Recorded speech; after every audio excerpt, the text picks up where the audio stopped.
Today, we're diving into one of the chunkiest pistols ever to star in not one, but two Hollywood blockbusters. Stick around to the end for a little-known secret. The very same prop was recently discovered to have also been used in an Arnold Schwarzenegger blockbuster 1 year earlier. Hello and welcome to Hollywood Guns. I'm your host, Wilson.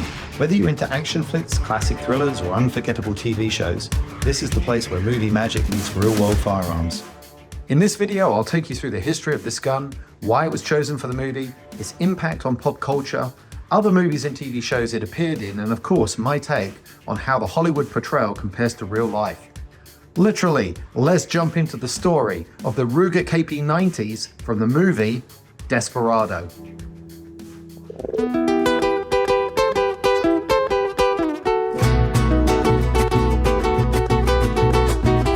So, what is it?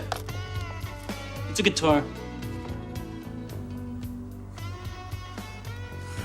It's a guitar. What? Yes, it's me. It's me.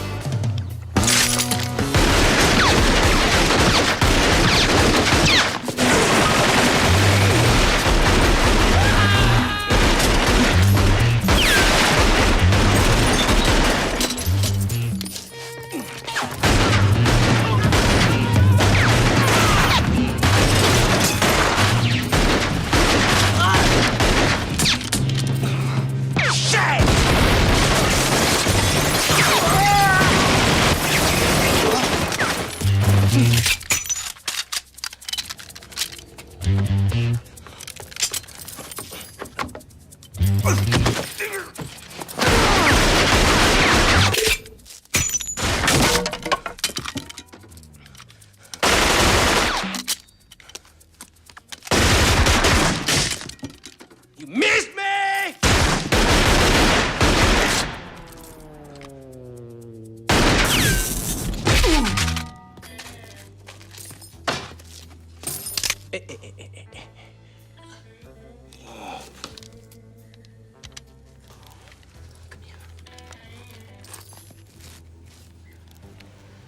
I'm looking for a man who calls himself Burcho. History of the Ruger KP90. Mine came in its original box with owner's manual and a spare magazine. Let's do a quick safety check. All right.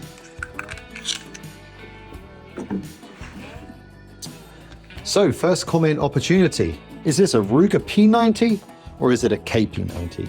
It says Ruger P90 on the slide, but the model on the box says that it's a KP90. So which is it? If you've seen my A-Team video, K is Ruger lingo for stainless steel, and it's well known that the P90 is the blued version of this gun. However, across the internet, I've seen this model referred to both as the P90 and the KP90. So I'm thinking that perhaps the terms are somewhat interchangeable. But what are your thoughts? Who is it? It's your only friend. Ouch! Don't you think you're being a little too cautious? The KP90 in 45 ACP was introduced by Ruger in the early 1990s as the stainless steel variant of the P-series lineup. In the mid-1980s, the original P85, chambered in 9mm, was designed to compete in the third round of the M9 trials, where it obviously lost out to the Beretta 92. The P-series was known for its robust design, which incorporated a SIG P220 type locking system and a Browning 1911 style tilting barrel. Among shooters, it gained a reputation of being a no-frills, reliable workhorse, kind of like a Mack truck, a blue-collar working man's pistol. At the time, Ruger's commercial advantage with this series was their extensive use of investment casting. I see that Ruger were a leader in this manufacturing technique and were able to make all the high-quality parts inside the gun at a much lower cost than their competition. This translated to a lower-priced gun. I don't have any catalogs from the 1980s by Ruger, but my research suggests that the KP90 typically sold for around $400 to $450. Other comparable 45 ACP guns at the time, like the Smith & Wesson 4506, Colt 1911s, those kind of guns sold for around $500 to $550 at the time. So the Ruger was about 15 to 20% cheaper.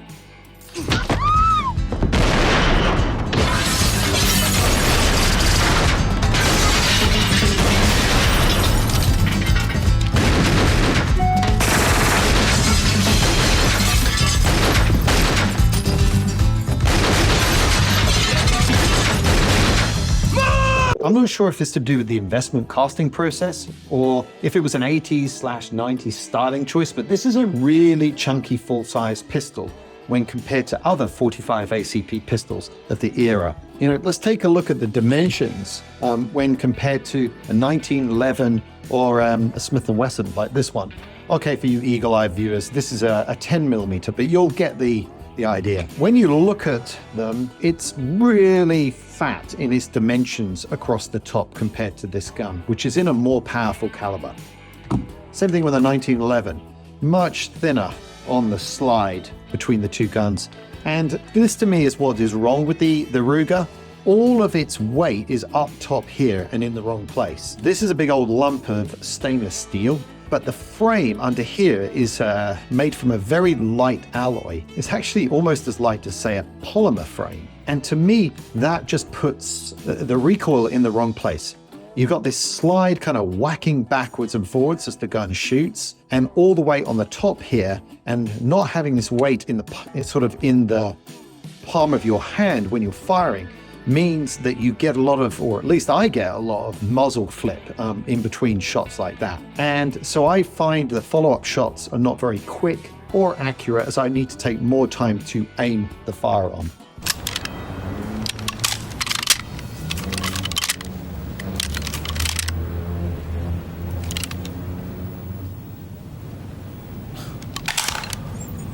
Having said all that, I'm very conscious that firearms fit different people's hands and shooting style differently. So the criticism could just be me, because Ruger sold a ton of these in almost 2 decades of its production run. The only complaints I've heard about this pistol are that it looks like a pig. But for most working guns, looks are really not a consideration in comparison to more important things like toughness, accuracy, and reliability. I don't have a lot of shooting time behind this gun, but it hasn't jammed or malfunctioned in any way at all when I've been using it. I would probably trade this gun for something else, but if you read my comments section, you will see that they are littered with coulda, shoulda, wouldas from guys who let a gun go, only to find out many years later that it aged like fine wine and eventually became a classic that they regret selling. So for at least now, this one will stay in my safe. The P series also had some limited adoption by law enforcement agencies, such as the San Diego Police Department, who adopted the P89, Federal Bureau of Prisons with the KP95, Wisconsin State Patrol, and Chicago Police Departments. And overseas, I noted that it served with the Iraqi security forces and Turkish National Police.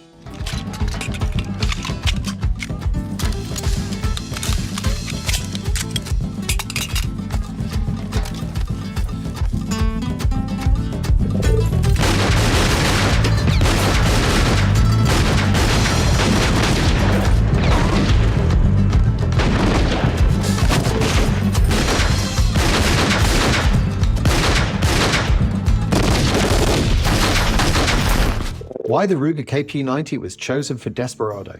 So why did the filmmakers behind Desperado choose the KP90 for Antonio Banderas' character? Honestly, I have no idea. If you think about all the better known and visually more appealing options at the time, from 1911s to Smith & Wesson, SIGs, HKs, Berettas, and many more, how the brooding, roguish gunfighter El Mariachi from Mexico chose a clunky-looking gun made in Prescott, Arizona doesn't make any sense to me, other than perhaps the proximity to the Mexican border. I even looked back in the script from the first film and the fan lore of El Mariachi, which preceded this movie, to see if I could find any clues, and came up nada. I got to thinking that maybe Robert Rodriguez deliberately chose the gun because they were so bland. And, maybe he didn't want a flashy firearm to detract away from Banderas and the wild action sequences. However, in Desperado, they have no problem inserting exotic firearms into the movie. It has the liberal use of 3 guns, which are on my holy grail list: a MAC-10, a Wildey Magnum, and even a real Beretta 93R. Furthermore, there also added 2 larger-than-life weapons for which the movie is very well remembered: a guitar case machine gun with another MAC-10 installed, and a guitar case rocket launcher.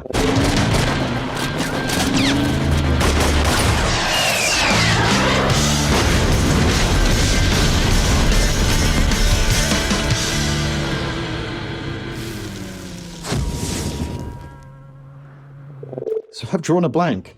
Why do you think they chose the Ruger? Can anyone share any knowledge or opinions in the comments? Finally, the choice is even more confusing considering that Antonio Banderas' character carried 2 of them up his sleeves. This is a large gun, and I think it would have made much more sense for him to conceal something smaller. Perhaps, a much smaller 9mm pistol that has the same capacity as the 45 ACP. Or if he wanted to go a little smaller to get those guns up his sleeve, he could have gone for something like this Browning BDA, which, although the caliber is slightly less powerful in .380, he could have had 12 or 13 rounds capacity.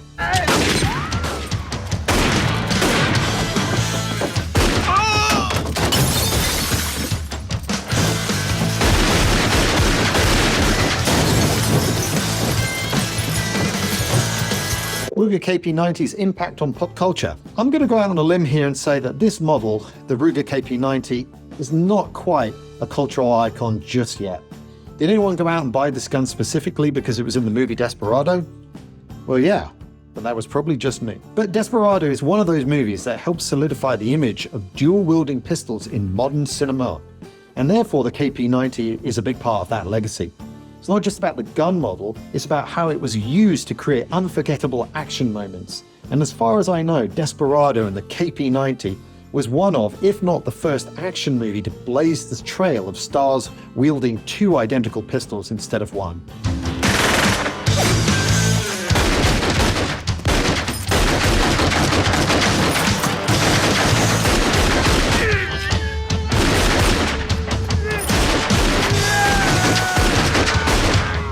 Prop used in the movie versus my example. The movie was made in 1994 and released in 1995, and my example is from 2003. Now, the box says special edition, but I can't figure out what is special about it, unless of course the KP90 is the special edition of the P90. Other than that, this appears to be exactly the same model of gun shown in the movie. Accuracy of the firearm portrayal in the movie versus real life. Now, let's break down how the Ruger KP90 was portrayed in Desperado versus how it performs in real life. We'll be looking at 3 key areas: firearm capacity, caliber capability, and the actor's shot accuracy. Let's get ready to challenge your stereotyping, because I know what you're thinking. This movie is completely unbelievable, right? Firearm capacity. In the film, El Mariachi fires an impressive number of rounds from the Ruger without reloading, right? Wrong. Count them. Discussing just the Ruger for a minute, I'm impressed with how the director used the gun's limited capacity and the need to reload in nearly all the breakneck action sequences to create gaps in the action and extreme tension to get the reloads performed. Between the 2 guns, El Mariachi would only have had about 14 to 16 rounds depending on whether he had the 7 or 8 round magazines, but I honestly don't recall a movie where there are so many reloads. I especially love this scene where El Mariachi is hiding and he has this opportunity to kill his arch-enemy Bucho, but he gently shakes the gun to check it's loaded, realizes it's empty, and we watch this high-tension scene where he quietly tries to reload and recock the weapon. I am looking for someone that's threatening our business. You may have heard about the bar this morning. Oh, yeah. There was a shooting. The guy that I'm looking for is obviously dangerous. So I'm not asking you to confront him. But if you see him, will you call me?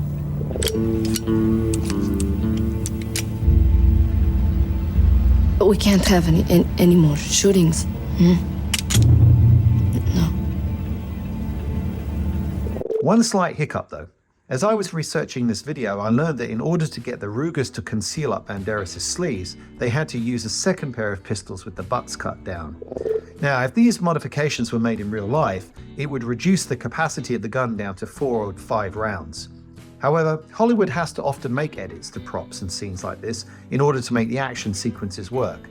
And without the benefit of hindsight, I never would have known the guns were cut down, so I'm going to overlook it. Grade? Might be a little controversial, but I'm going to go with an A-. Next, let's talk about the caliber capability. The Ruger KP90 fires 45 ACP rounds, which are known for their stopping power. While the movie shows enemies being dramatically blown off their feet when hit, this is mostly by the shotgun in the early imagined bar sequence that Steve Buscemi is recounting, and he's adding a lot of embellishment. Sure, the Hollywood portrayal exaggerates the force of bullet impacts for stylistic effect, which adds to the larger-than-life action, but it's not entirely unrealistic. Having said this, one key memory of the movie you might have is of the thug flying backwards after being shot multiple times. But look again and you will see that the launching effect was made by El Mariachi boost kicking him instead, and the bullets were slung once he was already in mid-flight. Grade, you know what? I'm going with a B. Finally, let's look at the accuracy of the actor's portrayal. Could El Mariachi make the shots he took? In Desperado, we see Banderas landing a lot of near impossible shots, like this karate chop style of gung fu, and several scenes while diving or shooting two guns at once. To me though, it's not the shots that he takes that are unbelievable, it's the sheer volume of shots that everyone else takes, and for the most part, that miss him. Other than the early shoulder shot that leads him to meet the beautiful Carolina, El Mariachi is largely impossible to hit in a hail of gunfire. You see this? I see this. That one had your name on it. Having said that, this category is not about the bullets and shots that miss him. It's about could he expect to make the shots that he took? And reviewing all the action sequences again, you'll see that they are within very close distances. So rather than his physical gymnastics and the hopelessness of his opponents, I guess you got to say that the firearm functions within the bounds of possibility. Surprisingly, and perhaps because of my heavy bias in absolutely loving this movie, it earns a pass. Grade C. Overall grade for realistic firearm portrayal of just the KP90s in Desperado? A grade B. Did I thank you? No. I will. Other movies and scenes where the Ruger KP90 was used. While the Ruger KP90 is most famously associated with Desperado, it has made cameo appearances in several other films and TV shows like in Heat, where it was carried by Tom Sizemore, and Mystic River with Sean Penn. But the only real blockbuster it featured heavily in was a year earlier in what was at the time the most expensive movie ever produced with a budget of over $100 million. Directed by James Cameron and starring Arnold Schwarzenegger, the KP90 was the standard issue sidearm of the agents of Omega Sector from the movie True Lies. Not only did the movie have all the usual kind of great action sequences, but somehow they managed to weave in a motorcycle v horse chase that concluded in an elevator on a high-rise building scene that on script sounds completely ridiculous, but somehow works beautifully.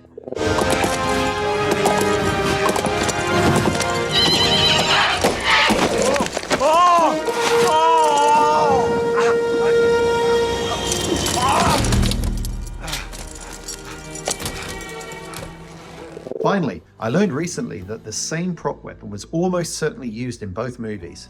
It appears the gun Arnie posed with for the publicity photos in True Lies was also one of the guns used on set in Desperado.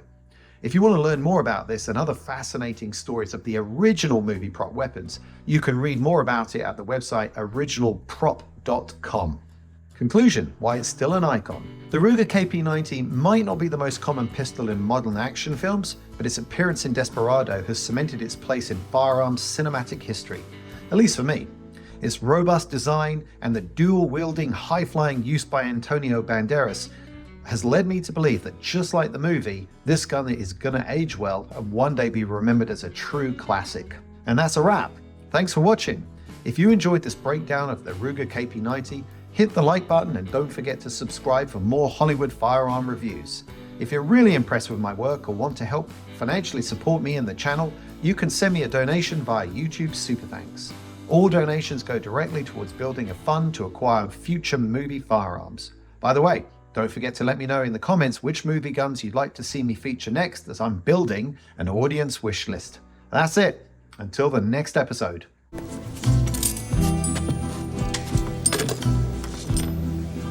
Bless me, Father, for I have just killed quite a few men. No shit. From what I hear, you cleaned out the entire Tarasco bar.